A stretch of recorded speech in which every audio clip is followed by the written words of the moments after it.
Bien-aimés dans le Seigneur, nous vous saluons tous au nom de Jésus-Christ. Le nom c'est Moïse Samuel. Nous venons poursuivre notre étude, juste intitulée l'histoire de l'Église de Dieu sur la terre. Nous sommes dans la période chrétienne. Avant d'entamer les thèmes que nous allons aborder aujourd'hui, nous allons prier le Seigneur. Dieu est juste, compatissant à la colère. Nous te disons encore merci parce que tu as été avec nous, tu nous as protégés. Nous arrivons maintenant à être en vie, que ton nom soit loué. Pardonne-nous nos péchés. Nous voulons étudier ta parole. Nous invitons ton Esprit Saint. Nous invitons ta présence dans tout ce que nous allons faire. Nous te demandons aussi d'aider les auditeurs afin que cette parole puisse nous purifier, puisse nous guider jusqu'à ce que tu reviendras. Au nom de Jésus-Christ. Amen. Nous avions abordé la troisième période qu'on appelle Pergame, une période qui commence de 313 jusqu'en 538 après Jésus-Christ. Aujourd'hui, nous voulons entamer maintenant la quatrième église.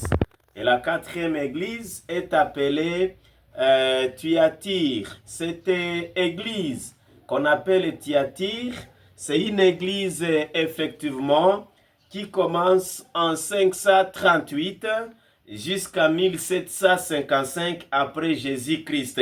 Cette église est située dans le livre d'Apocalypse, chapitre 2 au 18e verset. Le livre d'Apocalypse, chapitre 2 au 18e verset, la parole de Dieu nous dit ceci au sujet de cette église. Chapitre 2 au 18e verset, on nous dit ceci.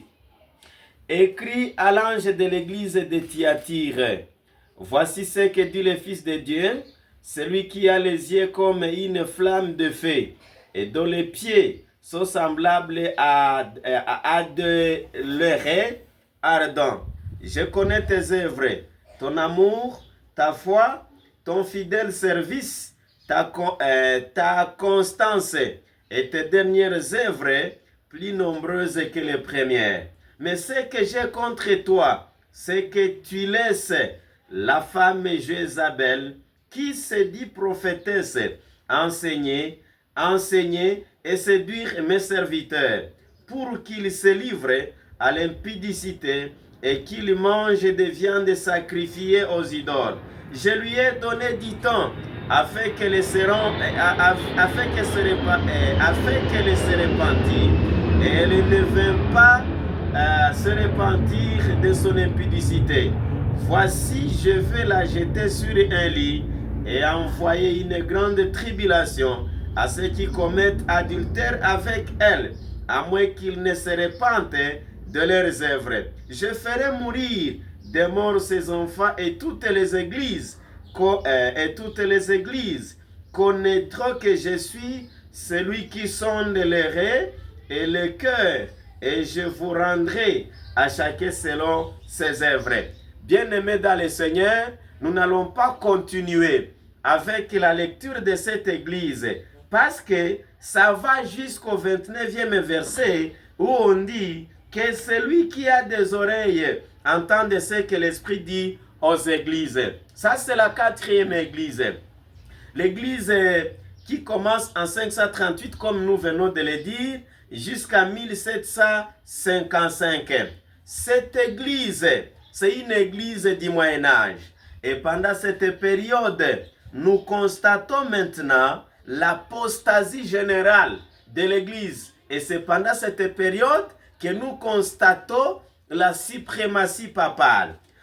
Au sujet de cette église, pour l'expliquer, nous allons toujours nous servir de ce livre, parce que c'est un livre qui explique la prophétie de Daniel et la prophétie d'Apocalypse. À la page de ce livre, nous allons lire à la page 75. À la page 75 de ce livre, on nous dit ceci. Thyatire, c'est la quatrième église. Par ce message, l'église de Thyatire, nous allons encore réitérer, par ce message, à l'église de Thyatire, Jésus s'adresse à l'église du Moyen-Âge. Pendant cette période, nous sommes au Moyen-Âge. La période historique de l'église de Pergame va jusqu'en 538 de notre ère. À ce moment, les fondations étaient bien emplacées pour le long et dur règne de la papauté. L'horrible monstre de l'union entre l'Église et le temps était en pleine croissance et la longue lignée des empereurs romains avait été placée par une lignée encore plus longue de papes romains. Là, on nous dit, pendant cette sombre période de suprématie papale, il semblait que la pure foi chrétienne avait presque complètement disparu. La papauté étendait ses filets sur la plus grande partie du globe et on aurait pu penser que personne ne pouvait échapper à ces fausses doctrines, à moins de tomber sous le coup de son épée. Mais il y avait des petites lumières, fidèles dans les ténèbres, même si parfois elles brillaient faiblement dans les donjons et les grottes. Les messages à Thyatire en racontent l'histoire. Bien-aimés dans le Seigneur, la période d'obscurité spirituelle commence à partir de Pergame, parce que c'est pendant la période de Pergame que la papauté commence, juste en 321, avec la conversion de Constantin.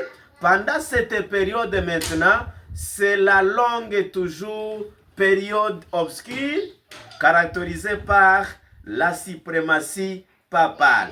Pendant cette période de la suprématie papale, nous constatons qu'il y avait des fidèles qui étaient restés attachés à la pure évangile. Ceci est constaté dans le livre qu'on appelle Conquérant pacifique. À la page 59 de ce livre, il y a un petit nombre qui était resté toujours attaché à la pure évangile de Jésus-Christ. À la page 59, ici, on va nous expliquer bien les gens qui étaient fidèles pendant ce moment-là. Je commence à la page 59, c'est par cette puissance du Saint-Esprit que les Vaudois au Moyen-Âge contribuèrent à préparer la voie à la réforme. Ici, on nous montre que pendant cette période de la suprématie papale, les Vaudois contribuaient à placer le fondement de la réforme qui devait s'accomplir dans les jours qui devaient venir. Pendant cette période de Thyatire, où l'obscurité papale continuait, nous constatons, bien aimés, les Vaudois qui étaient là en train de lutter pour que la parole de Dieu soit comprise. Cette quatrième période qu'on appelle Thyatire est allée avec le deuxième sceau. Cette période est allée avec le deuxième sceau que nous constatons dans le livre d'Apocalypse chapitre 6. Chapitre 6, le livre d'Apocalypse chapitre 6 au 7e verset, on nous dit ceci. Quand il ouvrit le quatrième sceau, j'attendis la voix du quatrième être vivant qui disait, viens. Je regardais et voici parut un cheval d'une couleur pâle. Celui qui le montait, se nommait la mort. Et le séjour des morts l'accompagnait.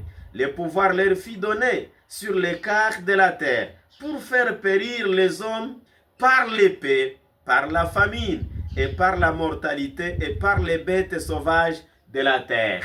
Bien-aimés dans le Seigneur, nous constatons que pendant cette quatrième période de l'Église, où nous constatons l'Église de Thyatire, cette Église est allée avec le quatrième sceau. Et ce quatrième sceau a été caractérisé par le cheval pâle. À quoi consistait ce cheval pâle?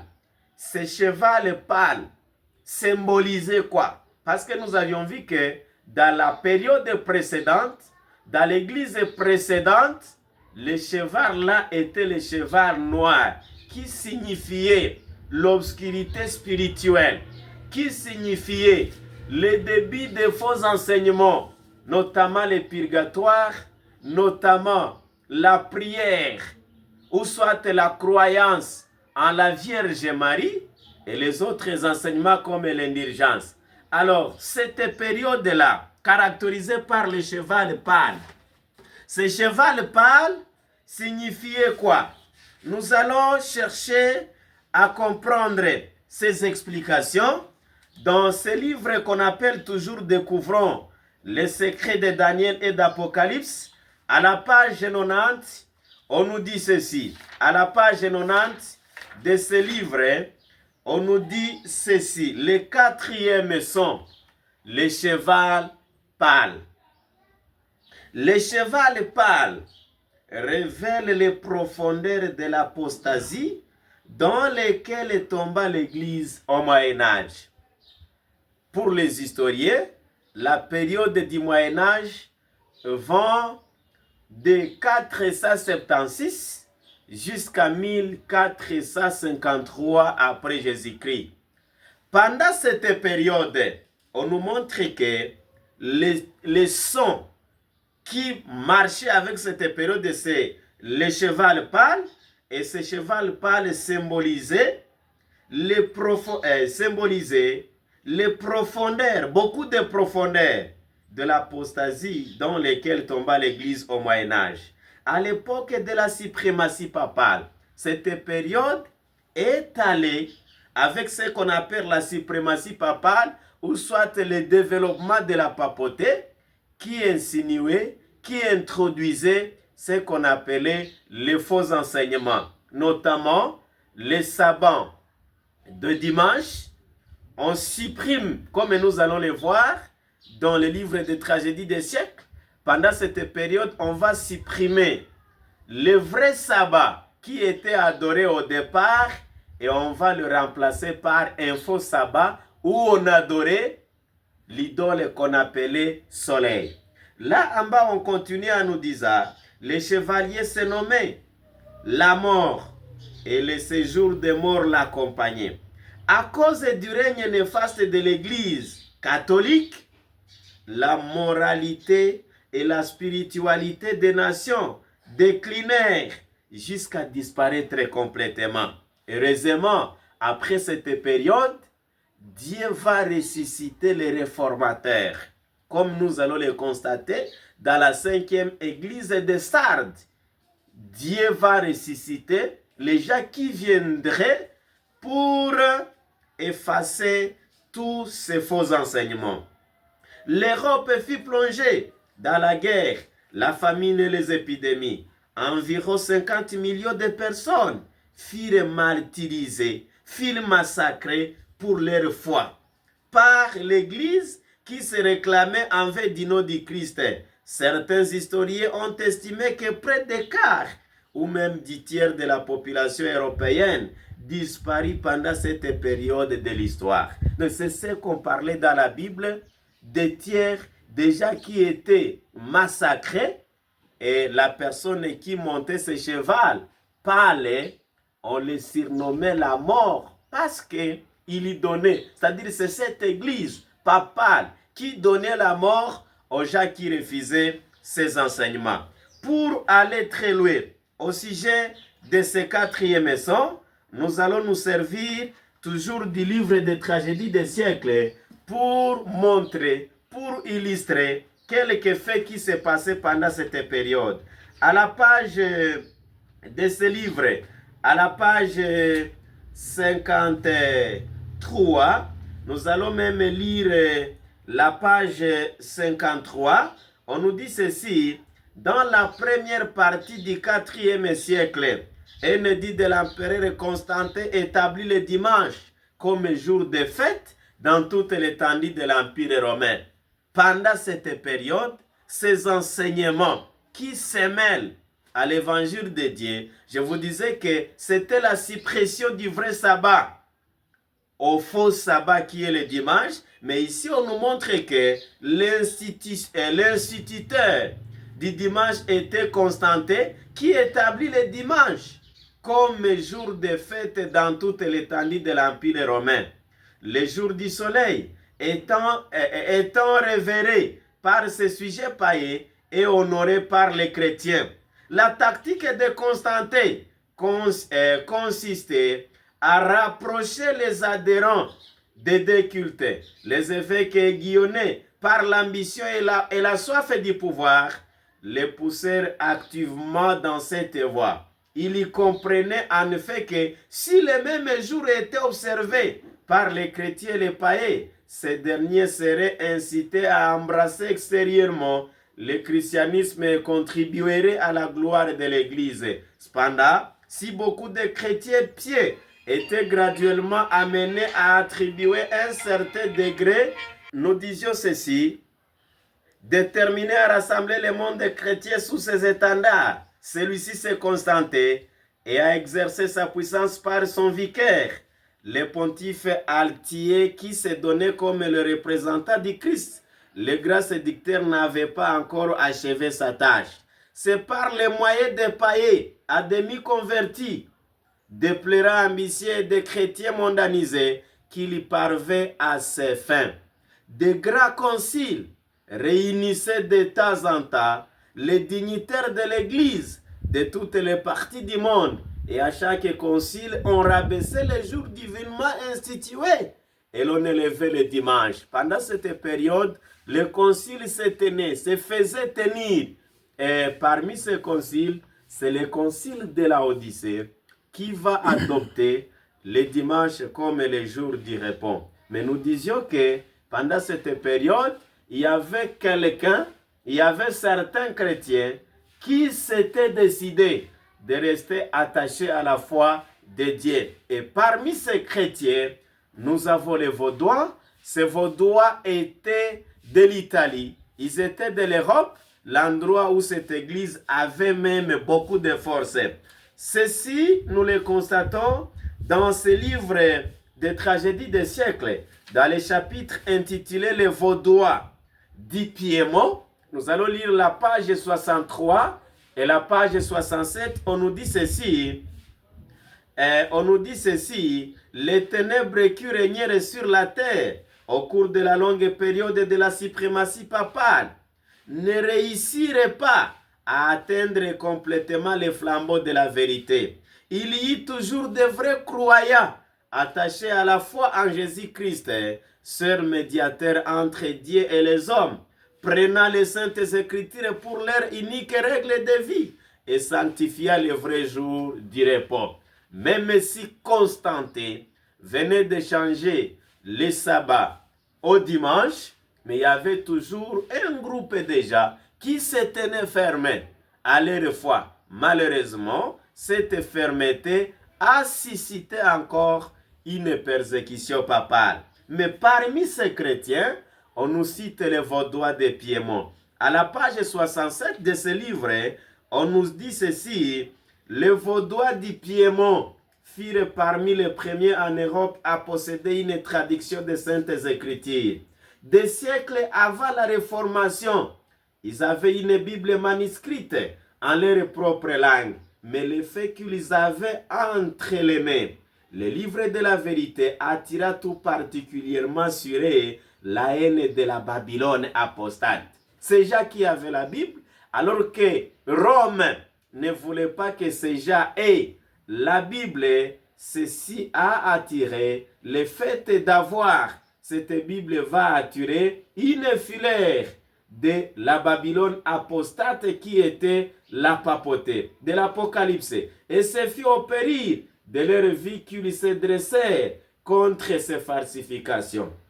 Sous la pression d'une persécution prolongée, plusieurs des guerres lassées finirent par abandonner peu à peu les grands principes de leur foi, tandis que d'autres restèrent fidèlement attachés à la vérité pendant des siècles de ténèbres et d'apostasie, conservant leur foi en face de l'opposition la plus féroce.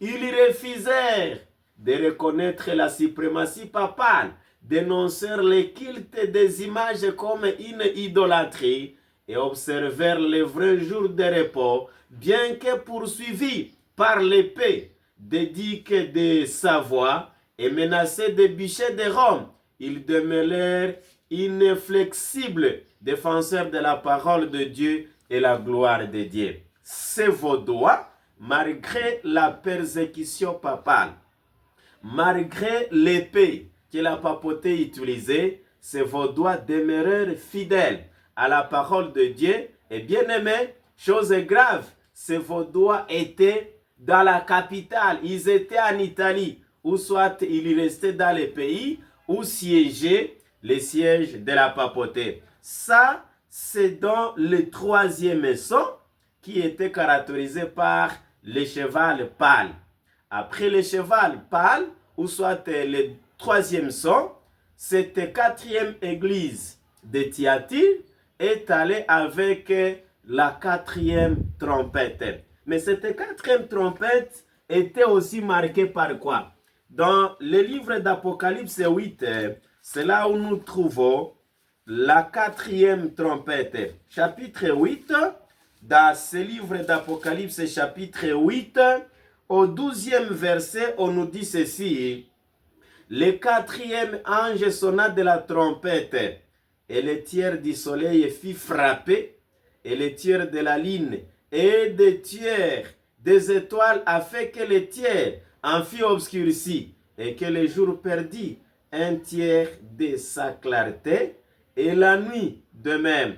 Je regardais et j'entendis un aigle qui volait au milieu du ciel, disant d'une voix forte, malheur, malheur, malheur aux habitants de la terre, à cause des autres sons de la trompette des trois anges qui vont sonner. Bien-aimés, lorsque nous lisons la prophétie,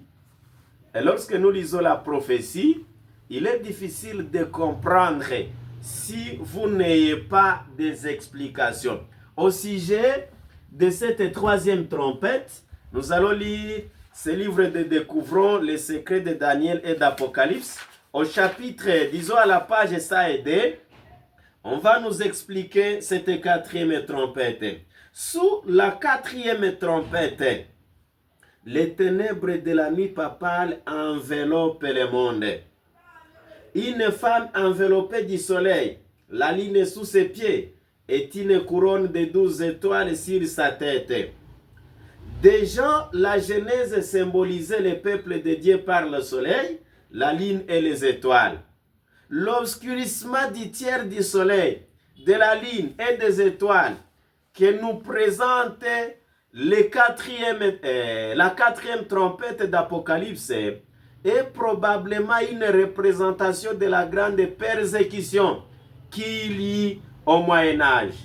Mais même si plus de 50 millions de personnes y perdirent la vie, les tiers symboliques montrent que le peuple de Dieu ne serait pas complètement anéanti. Donc cette quatrième trompette symbolise la persécution médiévale, ou soit la persécution du Moyen-Âge occasionnée par l'Église papale. Bien-aimés dans le Seigneur, nous étions en train de voir la quatrième église qu'on appelle Thyatire, et cette église a été caractérisée par le cheval pâle. Ce cheval pâle symbolisait les profondeurs de l'apostasie, la profondeur des faux enseignements qui se sont insinués, qui se sont introduits dans l'église chrétienne.